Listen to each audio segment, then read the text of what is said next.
Allá por el siglo V antes de la era común, el historiador y médico griego Ctesias decía que un unicornio era un animal oriundo de la India, del tamaño de un burro, con su cabeza color borgoña, su cuerpo color blanco, ojos azules y un único cuerno de unos 46 centímetros que tenía 3 colores: rojo en la punta, negro en el centro y blanco en la base. Algo así. No sé si la gráfica en este canal viene, pero esto es arte puro. Bienvenidos.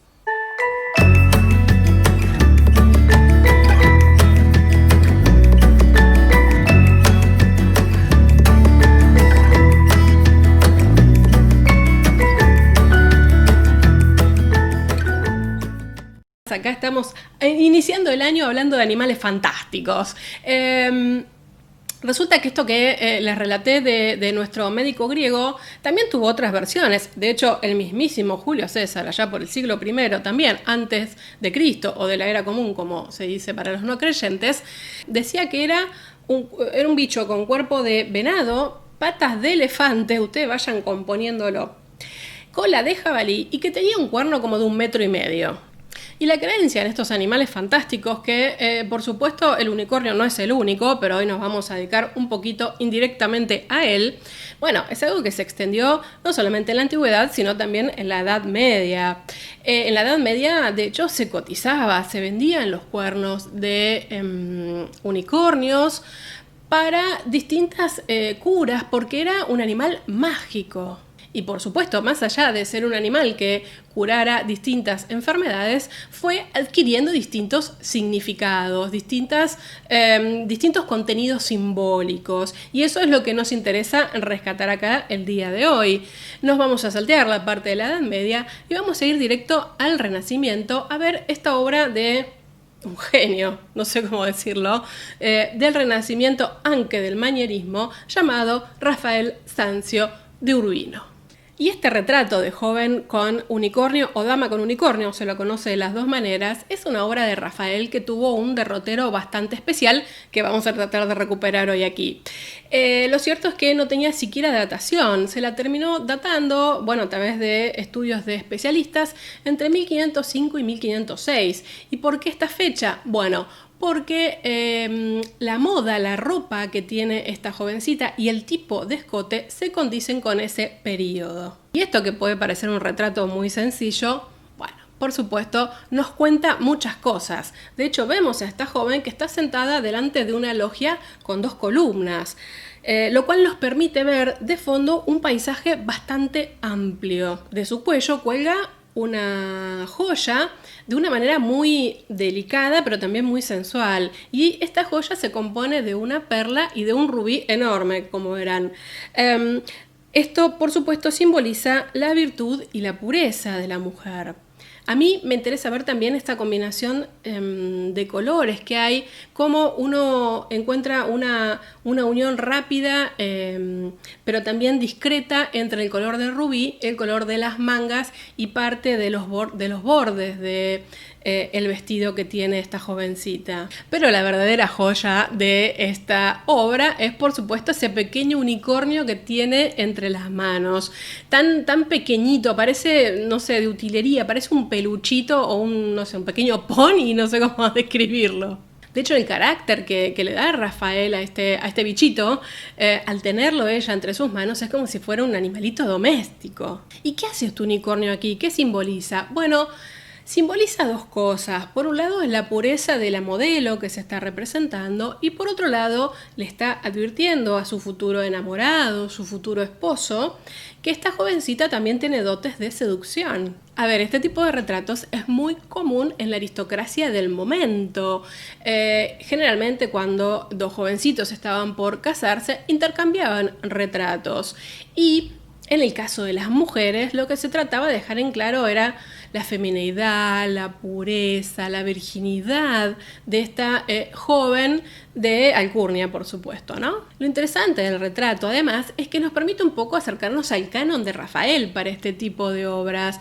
La calidad del dibujo, los peinados, las joyas, las vestimentas, indican claramente por qué Rafael era más que cotizado, era lo que más se valoraba de él en los retratos cuando se le encargaban. Pero no solo la calidad del dibujo, sino también la expresión que logra en los retratados. Y si a eso le sumamos realmente la armonía de los colores, yo por ejemplo mencionaba el tema del rubí y el resto de la ropa, cómo combina las formas y el dibujo, realmente se entiende por qué Rafael era uno de los artistas más, no solamente destacados, sino también más requeridos. Y ahora viene una parte interesante, porque no hay forma de abordar la dama con unicornio sin mencionar a Leonardo y sin mencionar a la Gioconda. No hay estudioso que no se haya pronunciado sobre esto. Están desde lo que dicen, bueno, es que Rafael hizo un homenaje a Leonardo cuando hizo este cuadro por la forma en que colocó a su retratada, versus la forma en la que está la Gioconda, que también está con una logia y se ve un paisaje de fondo, y el cuerpo 3/4 perfil. Y después tenemos otros que dicen, a ver, ¿cuál es la relación entre Leonardo y Rafael en esto? Sí, básicamente que hay un paisaje de fondo y una señora sentada. Bueno, el tema es polémico, y yo, que soy una chica bastante inquieta, dije, bueno, me voy a poner a analizar palmo por palmo del cuadro a ver qué encontramos de parecido y qué realmente no tendría nada que ver. A ver, Rafael adopta, sí, la pose, la composición y la organización espacial de Leonardo, eso sin ninguna duda. Ahora, por ejemplo, las miradas son totalmente distintas. Si uno ve la mirada esa enigmática, ambigua que tiene la Gioconda, no la tiene la dama con unicornio. Y cuando hablamos de retomar forma, composición y demás, bueno, claro, vemos que las dos están de 3/4 perfil, tienen las manos juntas, la diferencia por supuesto es que la dama con unicornio tiene el unicornio, el tamaño del retrato, el fondo del paisaje es más o menos similar, incluso en sus colores, en esa perspectiva tipo atmosférica, ¿no? Que se ve como más azulado y gris todo lo que está lejos. Pero también es cierto que, bueno, la dama con unicornio está más cerca del espectador. De hecho, no vemos dónde está sentada, que sí lo podemos ver en la Mona Lisa. Por lo tanto, tenemos un poco menos de paisaje de fondo. Otra cosa también que interesa ver es la composición del paisaje. El paisaje de Leonardo es como más inquietante. Es también con la técnica de sfumato, pero es como más... ¿cómo decirlo? Como más sobrio. A ver, hay que pensar también que ver hoy por hoy la Gioconda con todos los barnices, toda la polémica siempre del Louvre y los barnices medios amarillentos que usa para sus obras, ¿no?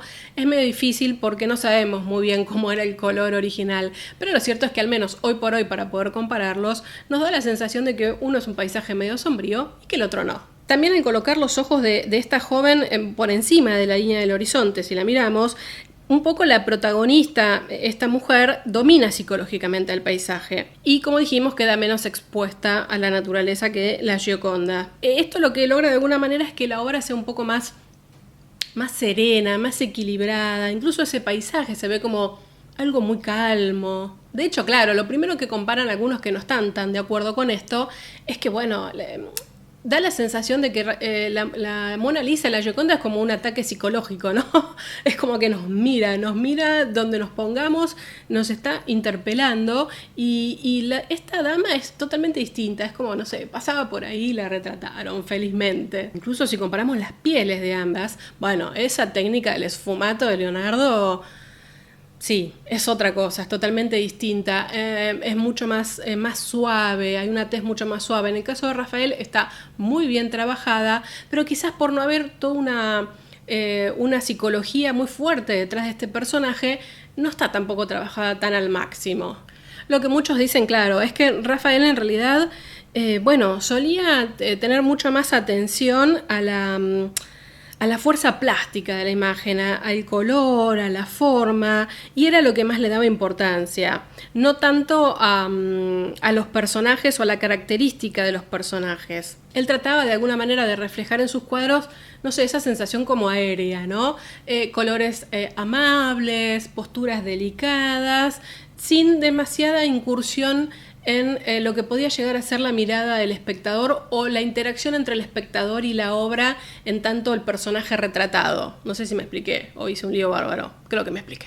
Pero más allá de esta comparación que podemos hacer, por supuesto, a mí me dio mucha curiosidad decir, bueno, y a ver, ¿por qué Rafael se tuvo que haber inspirado en la Mona Lisa? Si se pintaron más o menos por la misma fecha, ¿tuvo contacto Rafael con Leonardo? ¿Tuvo contacto Rafael con la Gioconda? Bueno, ahí, claro, sí, hubo contacto. No sabemos si con la Gioconda. Lo cierto es que Rafael, si bien nunca estuvo en Florencia, es decir, nunca vivió en Florencia, él viajaba frecuentemente por cuestiones laborales y coincide esta etapa en la que Leonardo también estaba en Florencia. Es decir, estamos hablando entre 1503 y 1506. Y de hecho cito un estudio que dice lo siguiente: Florencia es un lugar pequeño y Rafael pudo haber visto la Mona Lisa en persona, o Leonardo pudo haberse hecho amigo de él y le mostró sus dibujos. Por supuesto, a mí esto no me alcanza, con que pudo haberse hecho amigo de él y siempre voy por más. Y cuando uno va un poco más, se entera que este era un momento glorioso para estar en Florencia, ¿no? Recuerden, entre 1503 y 1508, hasta 1508, si algún día hacen la máquina del tiempo, dense una vuelta por Florencia. Porque en ese momento estaba en Florencia no solo Leonardo, sino que también estaba Miguel Ángel. Ustedes saben que Miguel Ángel y Leonardo, rayitos, ¿no? No se llevaban muy bien. Vamos a decir todo, Miguel Ángel era un tipo también medio complicado. Y Leonardo tenía lo suyo. En ese momento aparece Rafael por Florencia como niño mimado, genio total de la vida. Piensen que Rafael vivió muy poco y disfrutó de fama desde muy joven, porque realmente, se la había ganado también, ¿no? No es que nadie se la inventó.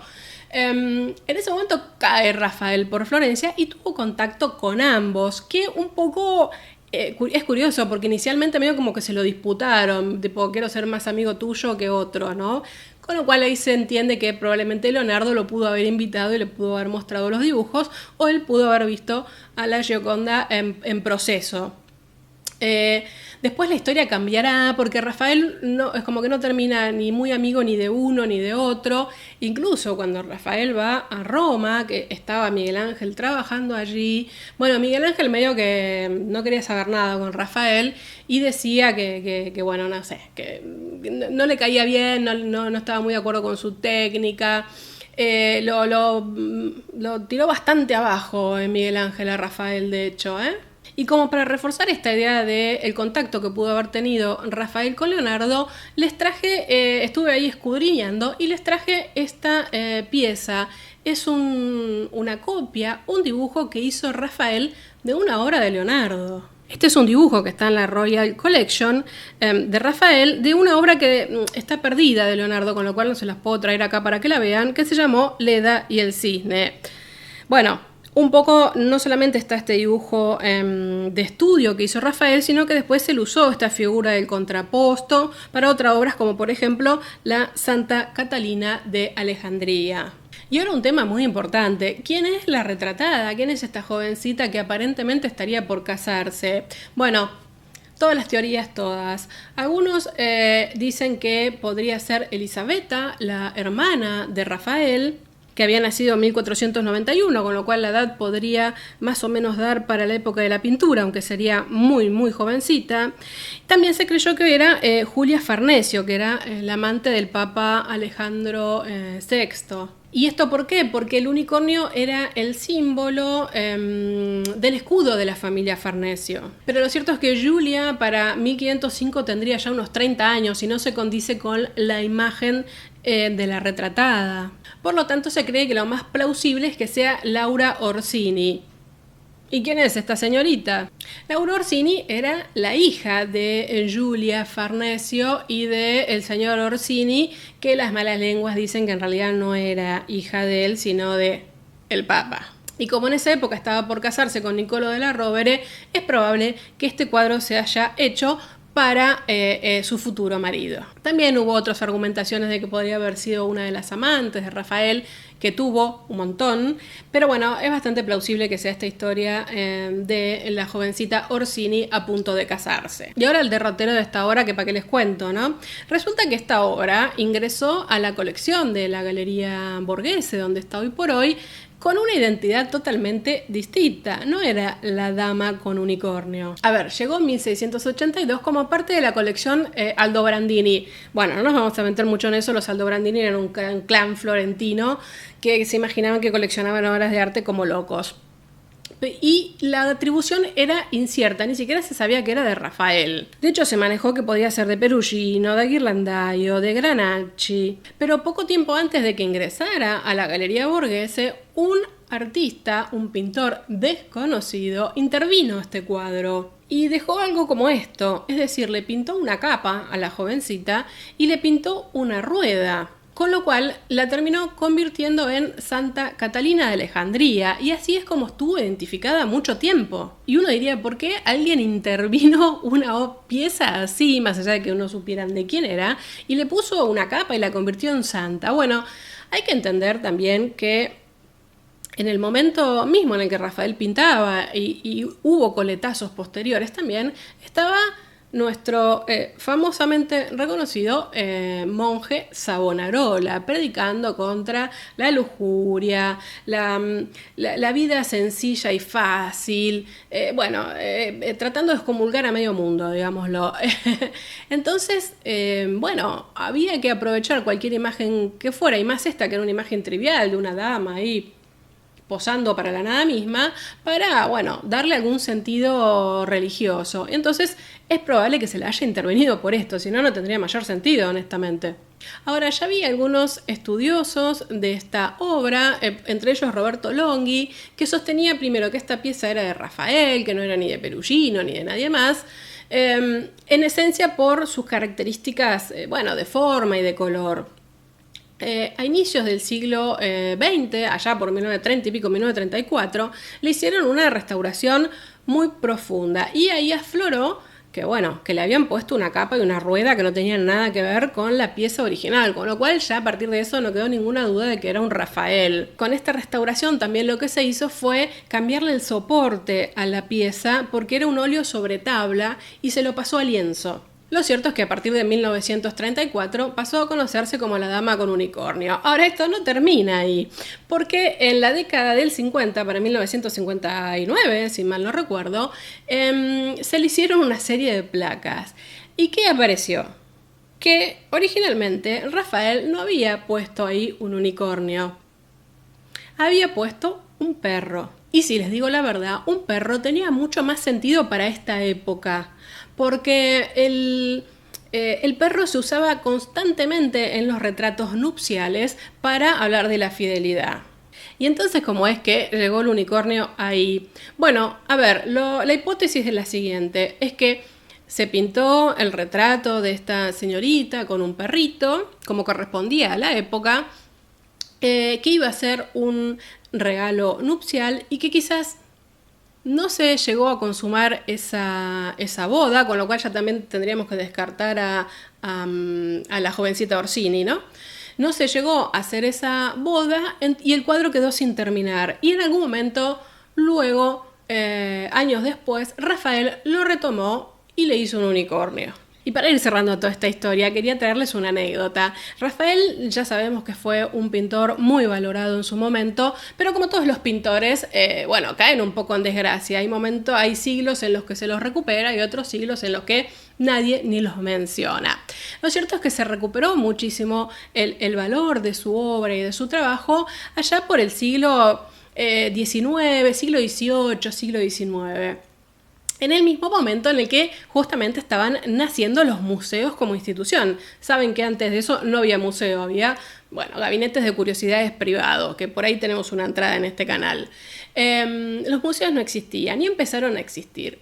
Y, por ejemplo, en la Londres o en la Inglaterra de ese momento, estamos hablando del siglo XIX, se debatía mucho de la importancia de los museos para formar a las personas y para fomentar buenas costumbres en la población, en toda la población, sobre todo en la cosa más popular, en el pueblo. Y es así que Tony Bennett rescata el siguiente discurso que se dio a cuenta de la apertura de una sala en el Victoria and Albert Museum de Londres, donde se decía lo siguiente: la esposa ansiosa ya no tendrá que visitar las diferentes tabernas para arrastrar a su pobre y enamorado marido a casa.